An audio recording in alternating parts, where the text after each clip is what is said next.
Ya, gracias. Gracias, ahí sí. Y lo convidé a incorporarse, digamos, a apoyarme en esta iniciativa. No fue muy difícil porque pescó, pero inmediatamente, se enganchó inmediatamente.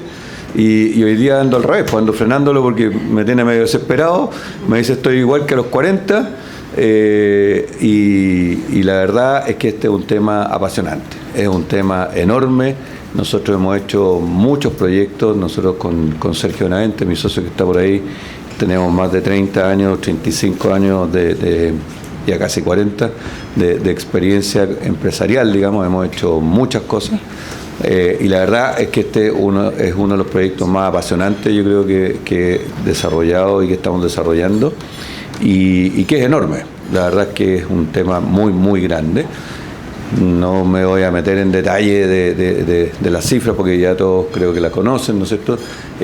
Hoy día el grupo etario más 55 representa en el país alrededor de 4 millones, más 55, más de 5 millones de personas. Más 60 son cerca de 4 millones de personas. Y está proyectado que en 25 años más, que yo por lo menos no voy a estar, no sé, algunos de acá tampoco quizás, pero en 25 años más se proyecta que vamos a ser más de 6 millones de personas. Entonces es un grupo muy, muy grande, muy importante. Pero además hay otra cosa, y esto es un poco el contexto de la conversación, ¿no es cierto?, que vamos a tener. Además es un grupo que está absolutamente vigente, vital, con energía, con ganas, con capacidad de ahorro, con capacidad de inversión, con capacidad de hacer cosas. Nosotros nos definimos con Jimmy desde el inicio como que este era un proyecto de seniors para seniors, ¿no es cierto?, porque efectivamente somos un par de setentones armando una startup, y ha sido bien divertido y simpático porque nosotros hicimos hace 25 años atrás una startup, como les decía, tecnológica en ese tiempo, mercantil.com, que fue un proyecto de Andrés Saiz, ¿se acuerda? Un proyecto bien grande, bien líder de la región, digamos, de Internet, a fines de los 90, principios de los 2000. Y hoy día yo creo que estamos con el mismo nivel de actividad, de energía y de motivación que nos generó ese proyecto, con una diferencia importante, y es que hoy día estamos enfrentados a un mercado objetivo que es enorme, ¿ya? Y es un mercado que no está bien visibilizado, esa es la verdad. Entonces, hoy día recién se está tomando conciencia. Hay muchas personas que nos preguntan, oye, bueno, ¿y cómo se financian ustedes? ¿Okay? ¿Cuál es el modelo de negocio? Etcétera. La verdad es que el modelo de negocio hasta ahora ha sido re simple, que es poner plata nomás, pues poner plata directa nuestra, digamos. Y ahora estamos recién partiendo con el monetizar el modelo, ¿no es cierto? Porque a mi socio no le gusta mucho esto que sigamos poniendo nosotros plata, entonces evidentemente que tenemos que buscar que las empresas nos apoyen, digamos, ¿eh? Y recién han ido surgiendo ya intereses y motivaciones de las empresas. Entonces, no ha sido un tema fácil, pero evidentemente que en la medida que las empresas vean de que sus mismos colaboradores requieren de tener apoyo para ellos mismos, ¿no es cierto?, las personas más 55, que sus clientes también es una buena forma de fidelizarlos, etcétera, van a acceder mucho más fácilmente, digamos, a colaborar y a auspiciar y a ponerse. KPMG fue de los primeros, o el primero, diría yo, en creernos y acompañarnos en esta iniciativa. Pero también tenemos a Scotiabank, que ha sido un poco más lento el proceso, pero ya estamos, espero. ¿Ah? Los bancos son más difíciles.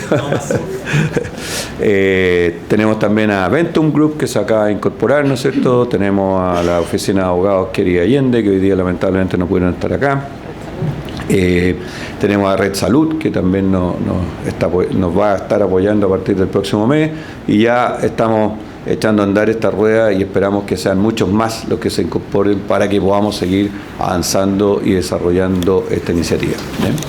Bueno, dicho todo esto, en el contexto de la economía actual, digamos, de lo que está pasando, como les decía, con el segmento senior, la idea es que vamos a hacer esto lo más dinámico posible para que no sea muy aburridor. Es un viernes en la mañana, fin de semana, el día está medio nublado, entonces sería bien latero que sea algo denso, son temas no fáciles, pero también nos llevamos la sorpresa de que, como decía al inicio, muchas mujeres se motivaron con el tema, así que tenemos preparadas algunas preguntas que son muy especialmente dirigidas para el segmento femenino. Nos faltó una panelista femenina aquí, lamentablemente las 2 o 3 que invitamos no podían por temas de agenda, así que quedamos en deuda, chiquillas, con ustedes para la próxima vez, ¿ya? Pero vamos a tratar de enfocarlo también hacia el lado de las preocupaciones que tienen las mujeres, ¿bien? Y la idea entonces es que tenemos unas preguntas que yo les voy a ir haciendo a los panelistas, y de esa manera entonces vamos a ir avanzando en forma dinámica para que sea más entretenido, ¿eh? Voy a presentar primero que nada a nuestros panelistas. Tenemos a don Rodrigo Gajardo, de Scotiabank, ¿no es cierto? Rodrigo es ingeniero comercial, MBA de la Universidad Adolfo Ibáñez, es director y head de Investment Distribution en Chile para Scotiabank, cuenta con más de 25 años de experiencia en la industria financiera, liderando áreas comerciales, de distribución y desarrollo de productos en banca, asset management y seguros. ¿Bien? Tenemos a Pedro Pablo Palma, también de Scotiabank, Senior Management and Investment Distribution de Scotiabank Chile.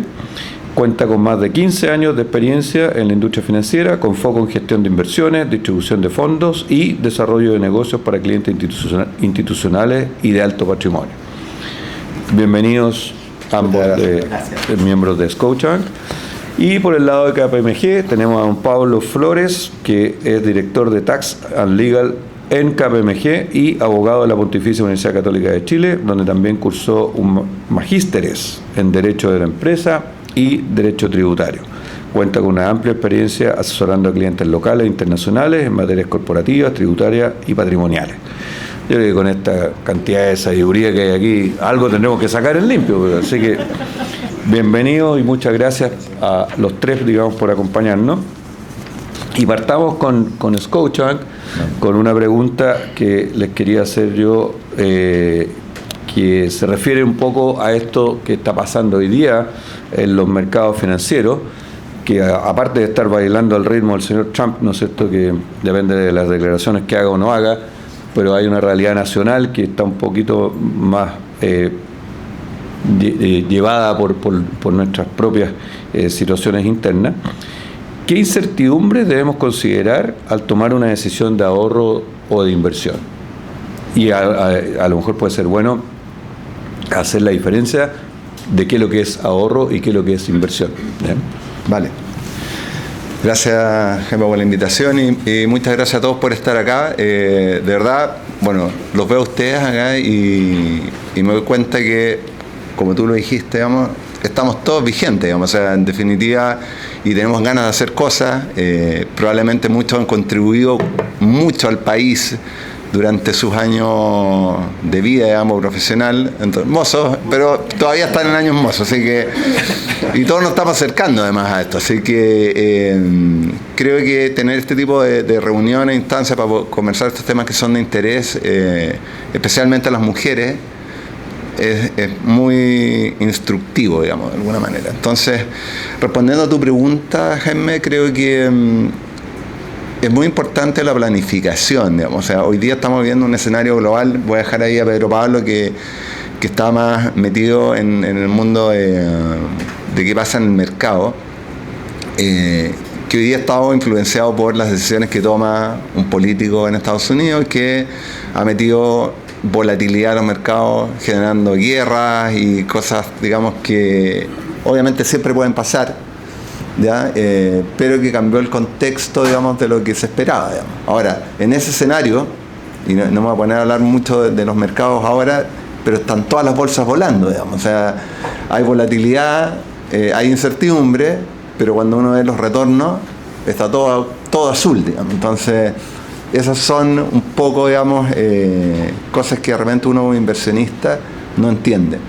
Ahora, antes de entrar en esta parte de la planificación, creo que la distinción de qué es lo que es el ahorro y qué es la inversión, que probablemente muchos nos hemos preguntado eso, a veces son sinónimos, digamos, pero si queremos establecer cuál sería una diferencia, para mí el ahorro es algo que busca preservar el capital para un objetivo determinado, y la inversión está más pensada en de qué manera hago crecer el capital, exponiéndolo quizás a riesgos financieros más altos, digamos, ¿ya? Y aquí hay una palabra, digamos, que yo creo que a todos desde el punto de vista como de la psicología de las personas nos asusta, que es la palabra riesgo, pero probablemente muchos de ustedes han escuchado que sin riesgo no existe rentabilidad, digamos, ¿no? El decir, no, es que esto no tiene riesgo, entonces por eso voy a invertir. Los depósitos a plazo, por ejemplo, que es un producto sumamente conocido en el mercado, digamos que el típico producto de un banco, ¿tiene riesgo o no tiene riesgo?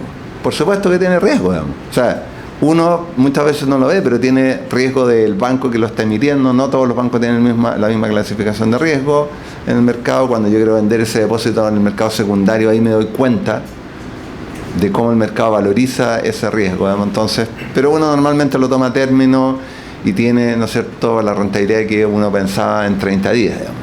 Pero muchas veces esa rentabilidad está bajo la inflación del mes, por lo tanto hubo un riesgo de inflación que muchas veces no lo medí. Entonces, eso que es lo más básico, ya tiene un riesgo, y si ya nos vamos a otro tipo de instrumentos, por supuesto que tenemos que empezar a evaluar otro tipo de riesgo.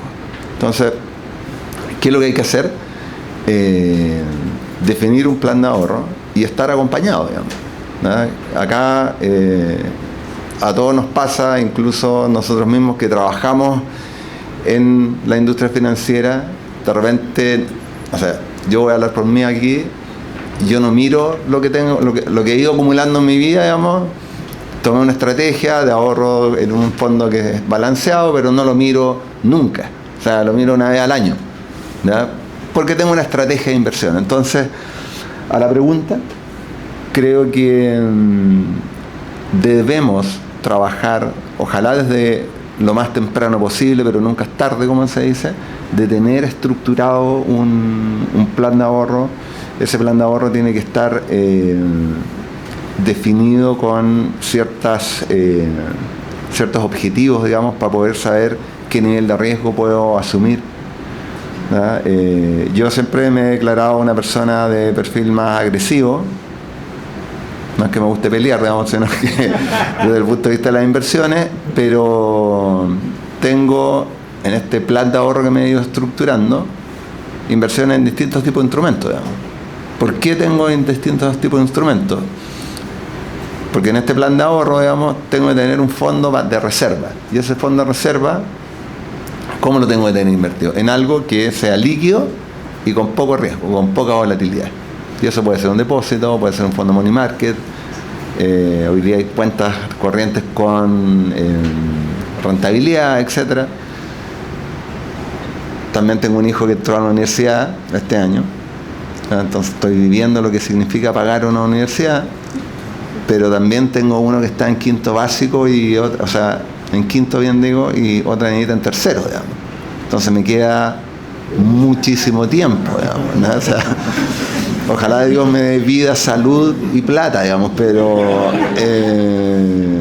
bueno, mi señora tiene 10 años menos que yo, así que eso me salva de alguna manera, digamos, pero de todas formas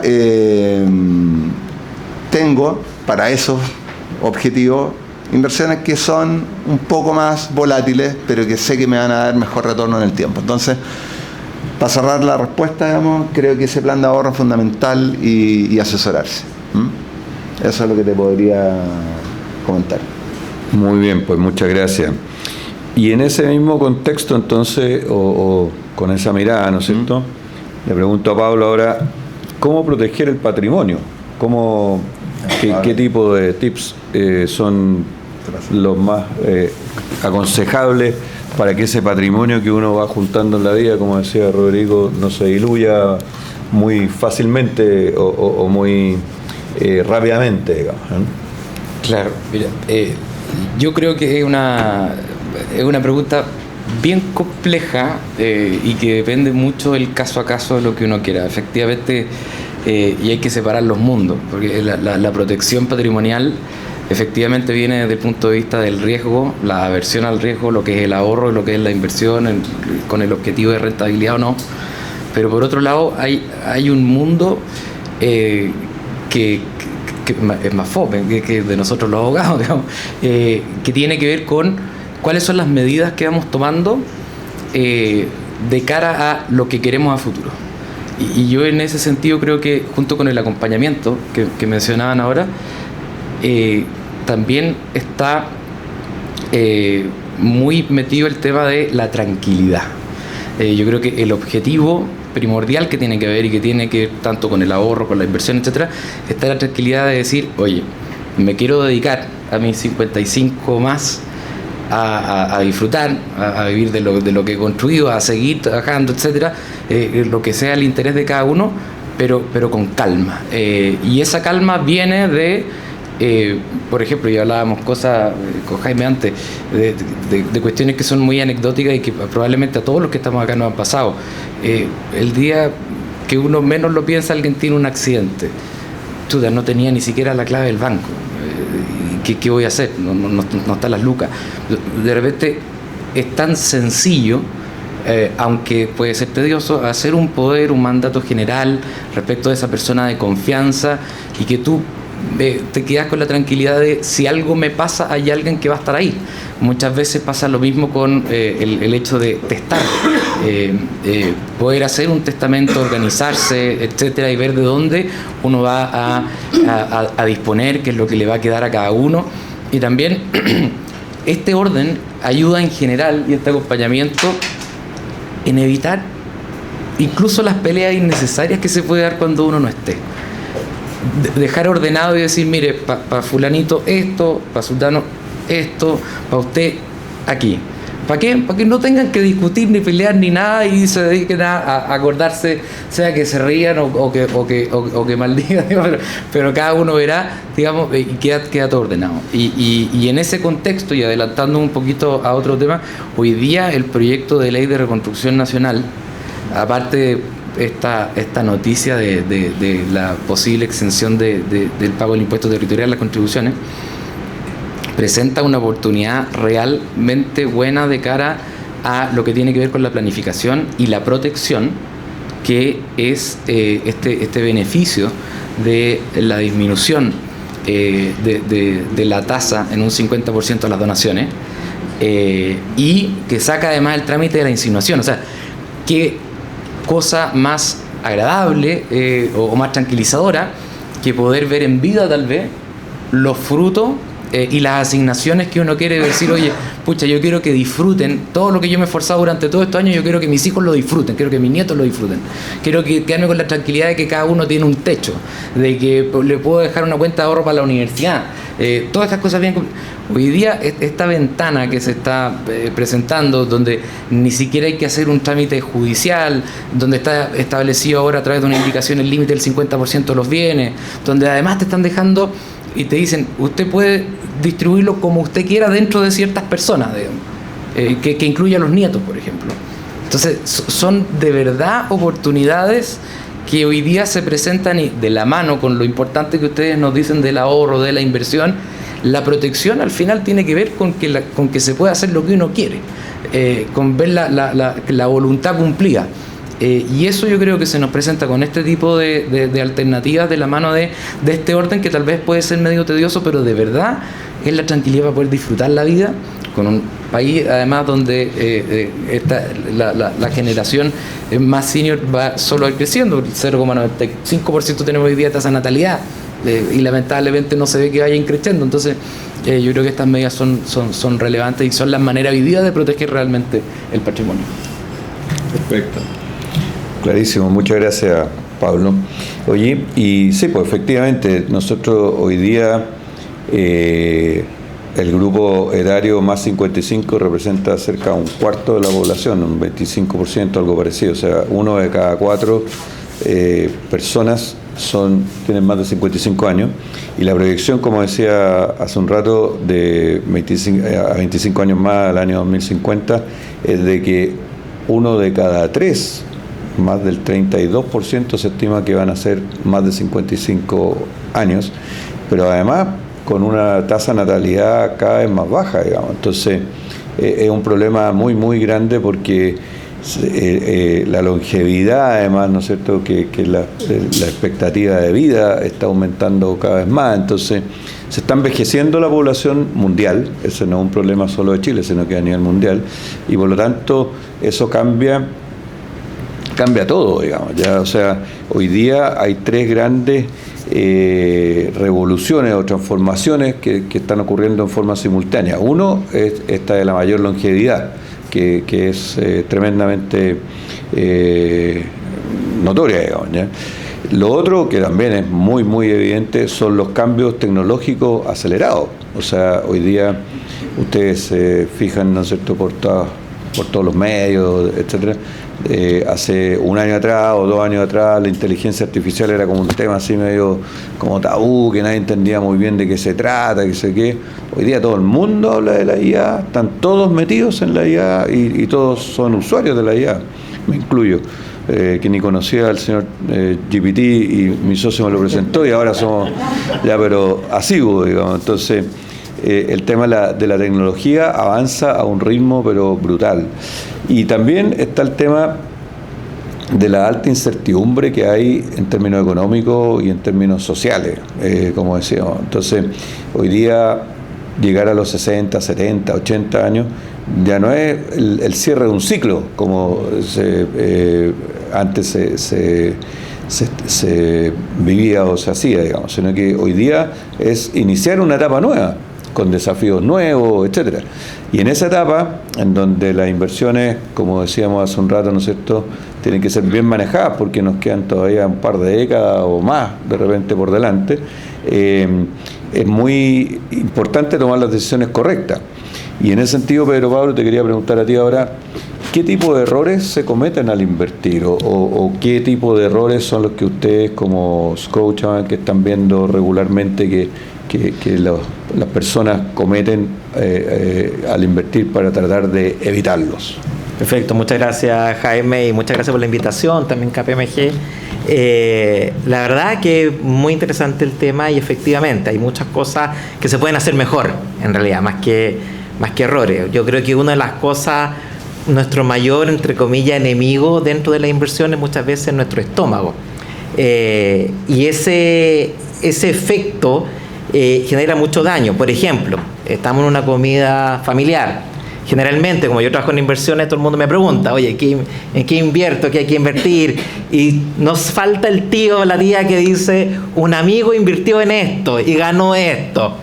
Y es como, ese es uno de los mayores riesgos que me toca ver. Cuando el amigo me contó que ganó esto y que ganó mucha plata y que yo quiero hacer lo mismo, es el mayor riesgo, porque al final es algo que quizás le funciona a él, pero no a mí. Hay un efecto mucho en finanzas que se llama que el FOMO, que es el miedo a quedarme abajo. Entonces yo cuando veo a alguien que está ganando, yo también quiero estar ahí, y es el mayor riesgo. Lo más importante es poder conocerse. ¿Para qué estoy invirtiendo? ¿Cuál es mi objetivo y mi horizonte de inversión? En ese sentido, y siguiendo un poco en tema de las mejoras, esto es muy parecido como lo hacemos con nuestra salud. Nosotros cada cierto tiempo nos hacemos un chequeo médico. Pensar que yo me hago ese chequeo médico y no tengo que volver a hacérmelo en 10, 20, 15 años más, ustedes me dirán, este tipo está loco. Bueno, en inversiones muchas veces pasa eso. Yo me hago un chequeo de mis finanzas, de mi proyección, de cuánto es lo que yo tengo, y de ahí no lo vuelvo a ver. No hago una actualización de mi perfil de riesgo, porque efectivamente en algún minuto yo tengo algunas necesidades que son muy distintas. Por ejemplo, Rodrigo decía, claro, yo tengo un hijo en la universidad y tengo otro en quinto. Yo tengo 3 niños, la mayor tiene 8, 5 y 4, mi realidad es totalmente distinta. Y la de Jaime también. Entonces, es muy importante tener claro cuál es un plan. Y en ese sentido, si uno no sabe, como en todas las cosas, pedir ayuda y ver el tema de la asesoría, de cómo yo me asesoro. Pero también es clave con quién y cómo me asesoro. Volviendo a la analogía del médico, si yo tengo algo o quiero hacerme un chequeo y aparece alguna alerta, Ya, yo voy a un doctor, pero generalmente se aconseja una segunda opinión, una tercera opinión. En finanzas también. Si yo tengo algún dolor financiero o alguna preocupación financiera, voy a ver algún asesor, pero no me puedo quedar con la primera vista. Tengo que buscar otro y es responsabilidad mía. Es responsabilidad mía también informarme qué hay detrás y preguntar. Hoy día la información y con la inteligencia artificial, que bien decía Jaime, preguntar y tener respuestas es mucho más rápido que en una época. Entonces, en ese sentido es súper importante. Lo otro, el acercamiento al riesgo. Por ejemplo, Rodrigo decía el riesgo de, claro, el depósito a plazo, que uno lo ve como el instrumento más seguro. Efectivamente, hay un riesgo de crédito porque hay instituciones e instituciones, pero también hay otro riesgo, que es el riesgo de no llegar a que me alcance la plata. Yo estoy en una etapa, en los 55, 60 años hacia adelante, que mi mayor desafío es cómo yo estiro el chicle para que me alcance. Y ahí es donde requiere una planificación.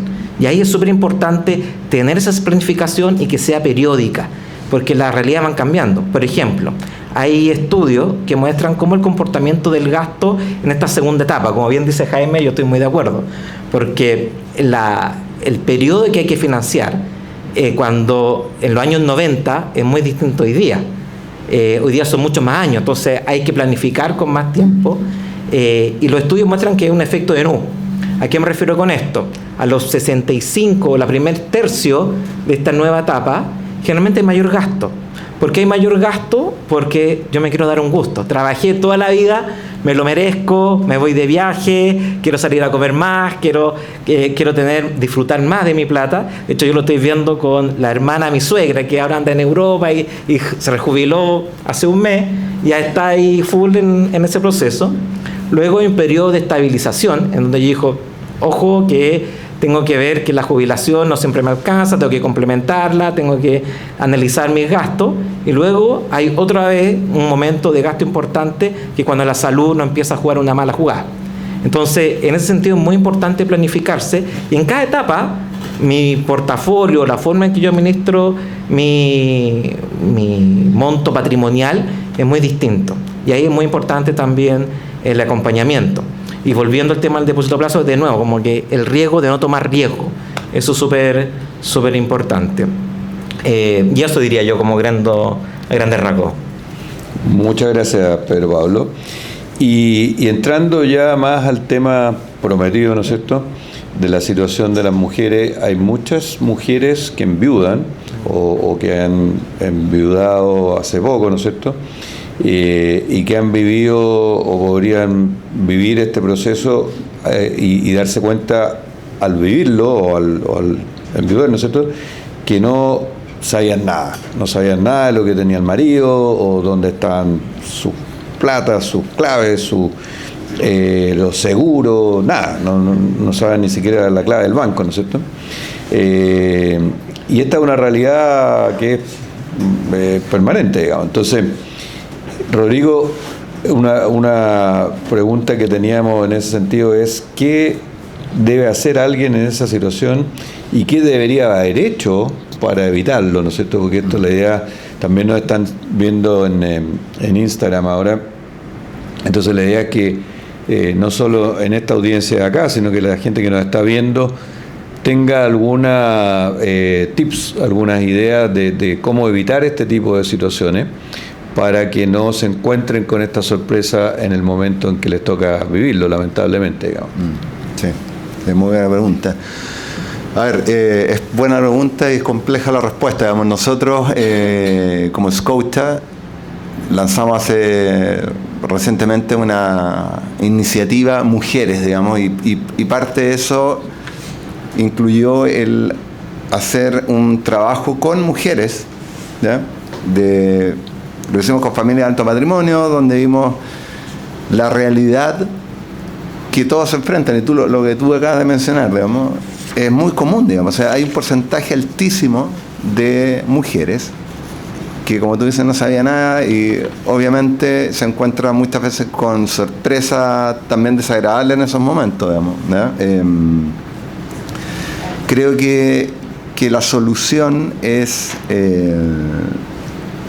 hay alguien, digamos, que hoy día que escribió un libro, que es directora al banco, digamos, que escribió un libro re bueno, lo aprovecho a mencionar, que se llama Las mujeres también invierten, y que dice cómo tiene que planificar una mujer su vida financiera, digamos, pero también está empezando a hablar ahora de lo que es las finanzas en pareja. Yo creo que eso es fundamental, poder construir un plan de ahorro en conjunto y que la mujer también sea partícipe de las decisiones de inversión que está tomando el marido, que también conozca al asesor financiero, ¿ya? Hoy día la realidad demuestra que, no recuerdo ahora exactamente el porcentaje, pero es 70% o algo así de las mujeres, cuando han quedado viudas, cambian de asesor financiero.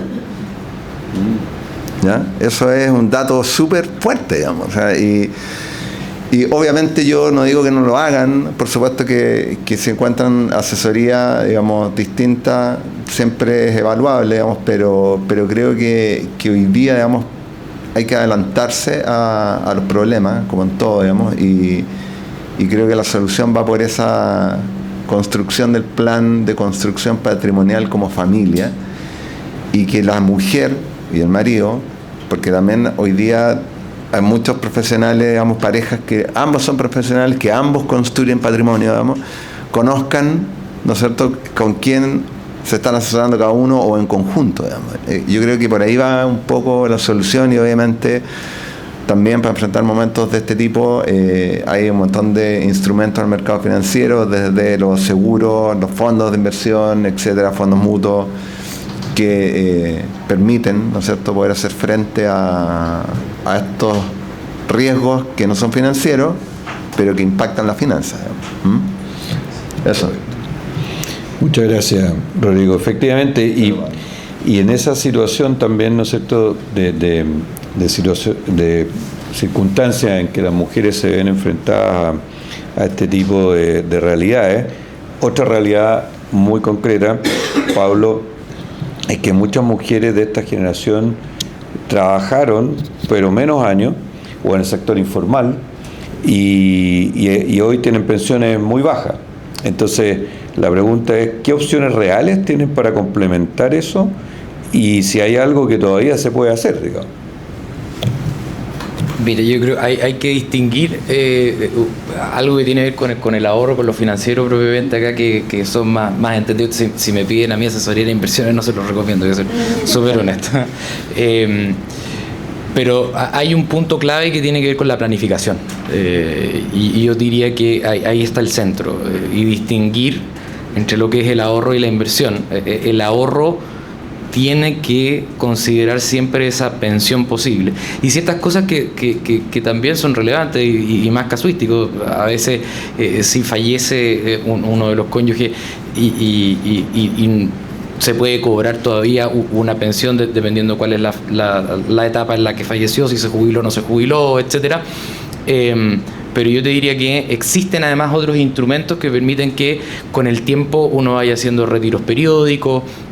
Se puede planificar usufructo para que las rentabilidades queden en poder de la mujer. Y por cierto, yo creo que un tema fundamental, cada vez es menos común porque se da más esta necesidad de que ambos trabajen, pero la mujer hace esa gran labor no remunerada de dueña de casa, de mamá, de partner, de apoyo, de todo. Y tenía una laguna previsional que es una locura, y es muy importante que la mujer o el cónyuge que se dedica, digamos, al cuidado de la casa, etcétera, primordialmente, tenga acceso. Y eso es una cuestión que tiene que ver con la planificación y que tiene que ver con lo legal, que tenga acceso a las inversiones, a quienes, como tú bien decías, Rodrigo, quién es mi agente, mi ejecutivo, con quién estoy, en qué es lo que se está invirtiendo, qué va a pasar el día de mañana si la persona que yo tengo al lado no está, ¿cómo quedo yo parado? Y no es una cosa de intereses contrapuestos o que uno tenga que sentir que tiene un láser acá, sino es decir, oye, legítimamente, ¿cómo pago yo la universidad de los niños si tú mañana no estás? ¿Qué hago? ¿Y cómo me protejo? Porque de la pensión, uno dice, ya la pensión es baja, pero imagínate si el otro no está. Claro. Y hay otras cosas que son peores, porque uno dice, uno siempre habla en una teoría y se olvida un poco de un limbo, que lamentablemente las tramitaciones son re complicadas. Entre el fallecimiento de una persona y que se conceda la posesión efectiva, no es una cuestión automática, y en el intertanto los bienes quedan congelados. Entonces eso es lo primero que yo te diría, es siempre hay que tener un chanchito y ser muy mateo en no romperlo hasta que sea realmente el caso de emergencia, porque si la otra persona cruza la calle, tiene un accidente, da lo mismo la edad en ese caso, que lo hablábamos un poquito, de repente yo bien precavido, soy bien averso al riesgo, acá el riesgo de no tomar riesgo, yo creo que les voy a pedir una charla especial, pero cuando esas cosas pueden pasar, uno dice, oye, tal vez yo tengo que estar 1 año, 2 años viviendo de la pensión, imposible, o sea, seamos honestos, digamos.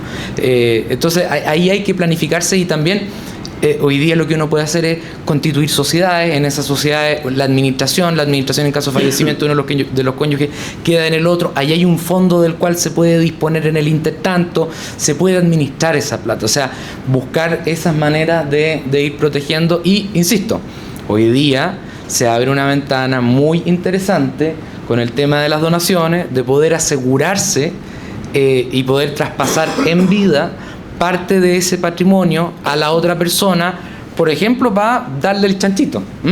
Y eso yo creo que es fundamental, y lo acompaño acá de la mano con lo que dicen nuestros amigos de Scotiabank.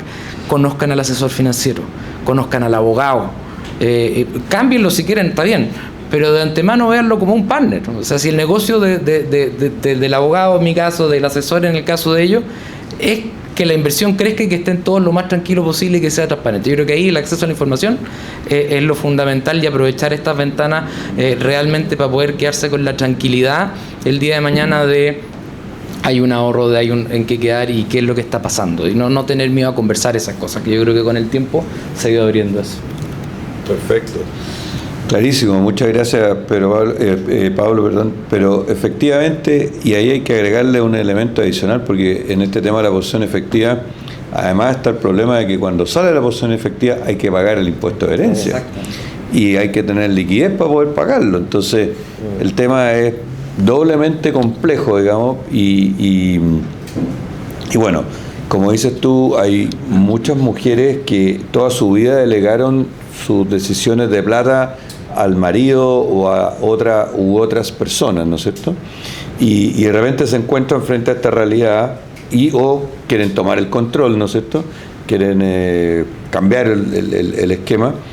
Y en ese escenario, Pedro Pablo, te pregunto a ti ahora, ¿por dónde empezar cuando quieren ejecutar esta acción y sienten como que están llegando tarde, digamos, o cómo evitar llegar tarde a esa decisión, digamos? Sí, yo creo que algo que se ha repetido mucho es el tema de planificar e ir pensando cómo voy en los distintos plazos. Y ahí, de hecho, me voy a retroceder un poco, pero el tema de la viudez es algo que yo viví en carne propia. Mi mamá enviudó en el año 87. En esa época no había el nivel de información que hay hoy día, y fue muy difícil para ella poder identificar dónde estaban los recursos. Y quizá ese mini trauma me permitió también pensar tanto el pre como el post. Hoy día yo, en una época me tocó viajar mucho por trabajo, y siempre mantuve un sobre dentro de la casa con toda la información, los seguros de vida, con quién hablar, con quién ir. O sea, algo, si quieren como un consejo muy práctico, es eso. Y hablar de plata. Por muchos años es como en la casa no se habla de plata, o es mal gusto hablar de plata en la casa. No, hay que hablar de plata, hay que hablar de plata con la señora, hay que hablar de plata con los niños. Es muy importante también eso. Entonces, ¿cómo empezar? Es siempre informándose, buscar asesoría. Yo hacía la analogía del doctor, yo creo que apunta muy bien. No todo el mismo remedio funciona para todos. Y en ese sentido es súper importante conocerse y conocer cuál es la realidad que uno está viviendo, los gastos. Y ahí yo también aconsejo hacerse ciertas preguntas. Por ejemplo, ¿cuánto gasto yo mes a mes? ¿Cuánto necesito yo para los próximos 5, 10, 15, 20 años? cuando yo les decía como este efecto de U. Y en base a eso, en planificación, una regla muy simple es, ok, yo puedo asegurar los primeros 3 años. Entonces, los primeros 3 años yo trato de colocar un porcentaje de lo que yo voy a ocupar en instrumentos líquidos, el chanchito que decía Jaime, que puede ser un fondo de renta fija, de bajo riesgo, baja volatilidad, algo que yo tengo disponible, ya sea por emergencia, en los próximos 3 años. En un periodo más largo, de 3 a 10 años, muchas veces lo aconsejable puede ser un fondo más bien balanceado. Como bien decía Rodrigo, hay instrumentos que ya vienen diversificados en el cascarón, que tienen distintos activos, hay diversificación geográfica, donde el objetivo de ese instrumento no es ganarle al mercado, sino que ir con el mercado, ir con la inflación, ir con el crecimiento que van teniendo. Y finalmente, para esas inversiones de 10 años o más, uno ya tiene que tomar algo de riesgo, porque un poco lo que comentaba yo, el riesgo de no tomar riesgo, es muy duro, porque al final nosotros, cuando se hizo la reforma el año 90 de la pensión, la expectativa de vida era alrededor de 70, 75 años. Entonces, si yo me jubilaba en esa época, o bajo esa expectativa, ok, tengo que financiar entre 10 y 15 años. Puede ser. Pero hoy día la expectativa de vida, y aquí Jaime me corrige, entre 80 y 85 años. Entonces yo tengo que financiar entre 15 y 20 años. Y a veces 30. Yo me acuerdo cuando yo era chico, mi bisabuela la alcancé yo a conocer, y todo el mundo asombrado porque tenía 80 y tanto. Hoy día no es tan inusual ver a alguien de 80 y tanto, incluso de 100, que uno a veces logra ver. Entonces, cada vez es muy importante ver que este horizonte de inversión ya no es tan corto. Por lo mismo, no hay que ser tan conservador. Por ejemplo, nosotros conocimos el caso de una persona que, de nuevo, el riesgo del amigo que le dijo, no, estás en acciones, vas a perder, te va a ir mal, etcétera, liquidó todas las inversiones de su vida en un depósito a plazo. Ni les cuento la carga tributaria que le llegó hace un mes, porque toda esa rentabilidad tuvo que pagar impuestos. Entonces, es súper importante informarse, tomar buena asesoría, aconsejarse de distintas personas, pero también hacerse estas preguntas claves de cómo uno va a sortear esto, y efectivamente el plazo es más largo de lo que creemos. Y va a seguir creciendo gracias a la tecnología. De hecho, para prepararme acá, estaba viendo que en cada década la expectativa de vida aumenta alrededor de 2 años. O sea, yo les contaba, yo tengo una hija de 5 años. Cuando ella se jubile son 6 décadas. Entonces, probablemente la expectativa de vida que estamos hablando entre 80 y 85, no me extrañaría que después hablemos entre 90 y 95. Y ya son más años que hay que financiar, ahí donde requiere mayor reforma al mercado laboral, pero también una mayor preocupación mía. Otra cosa también importante que tener claro es cuánto y cómo estoy ahorrando. Porque muchas veces el 10% ya estamos claros que no alcanza. O sea, el 10% de pensión, si una persona incluso sin laguna, 25 años, se jubila a los 60, tenemos 40 años. El 10% no me alcanza. Y especialmente cuando yo aumento el tope, que a veces termino ahorrando menos que el 10% incluso. Entonces, es muy importante ir complementando ese gasto y ajustarme a esa realidad que uno va teniendo. Entonces, el tema presupuestario es muy importante en esta etapa. Así que eso diría principalmente. Muchas gracias, Pedro Pablo. Bueno, efectivamente, o sea, hoy día las expectativas de vida hacen que nuestros hijos sin duda van a vivir hasta los 90 años, nuestros nietos sin duda van a llegar a los 100 años. En Chile se estima que hay más de 10.000 personas que tienen más de 100 años, más de 100 y tantos mil que tienen más de 80 años. Entonces, efectivamente está creciendo esa población superadulta o cuarta edad, como se llama en algunas partes, ¿no es cierto? Y volviendo un poco al tema de los riesgos, Pablo, te quería preguntar a ti ahora, históricamente, o antes se hacía así, no sé, ¿no es cierto?, muchas veces, de que todo el patrimonio de una mujer, la casa, los ahorros, las inversiones, lo que fuera, estaban a nombre del marido. Y entonces, y así funcionaba, digamos, ¿ya? Entonces, ¿qué riesgos legales y financieros también, por supuesto, puede generar esto al momento de una enfermedad o el fallecimiento, y especialmente cuando aparecen deudas o propiedades que están mal regularizadas u otros problemas que uno, si no tiene la información a tiempo, no puede hacer nada, pero que sería bueno poder regularizar. Entonces, ¿cómo evitar llegar a esa situación para que no encontrarse con esa sorpresa al momento del fallecimiento del marido, digamos? Sí. No, eso es clave. Yo creo que de la mano con lo que decía Pedro Pablo, es súper importante hablar de plata y no tener miedo a hablar de eso, y hablarlo con la altura de miras de cuál es el interés común que existe y que es tener tranquilidad el día de mañana. Lo que tú dices, bueno, tiene su origen en los regímenes de patrimoniales propios del matrimonio, y en particular la sociedad conyugal, donde está todo esto bastante arcaico, en mi opinión, de que el hombre es el administrador y que la mujer no puede tocar y qué sé yo, y lo más como de patrón, digamos, de fondo de tantos años atrás. Hay un gran riesgo con eso respecto al caso de fallecimiento, enfermedad, etcétera, porque tú necesitas la autorización, digamos, necesitas la firma, está a nombre de otro, a veces no te... De nuevo, acá el mandato general, digamos, el poder para poder hacer cosas es fundamental de cara a poder siquiera enfrentar una enfermedad, o sea, cómo vaya a pagar la cuenta. Respecto a lo que hay o lo que no hay distintos métodos. El tema de la deuda, siempre tener claro que el beneficio inventario, que en el caso de fallecimiento en la posesión efectiva uno nunca sabe cuánto debe el otro, siempre aceptar con beneficio inventario la herencia, porque si hay más deudas que viene, por lo menos no tengo que pagarla, digamos, no me hago responsable del cacho ajeno, como digo yo.